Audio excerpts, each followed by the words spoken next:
Throughout the week, Israeli forces struck various areas in the northern Gaza Strip. At the same time, the Israel Defense Forces announced the evacuation of residents of areas north of Gaza City. The situation remained relatively calm in Beit Lahia, Beit Hanun, and Jabalia. The number of hits on satellite towns was one of the lowest compared to the rest of the north of the enclave. In parallel, Palestinian factions fired rockets towards Israeli territory. These salvos did not cause serious damage. In most cases, the munitions simply fell in the open terrain. In the central part of the enclave, the Israelis intermittently shelled Hamas-controlled settlements. Palestinian militias responded by shelling Israeli positions in the area of the Netzarim corridor. Following the end of fighting east of Khan Yunis, the IDF announced preparations for a new operation in the south of the city.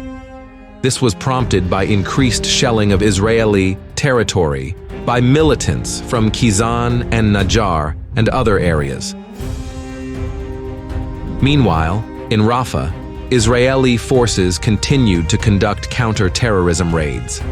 IDF units also managed to expand their zone of control in the east of the city, in the vicinity of the municipal stadium.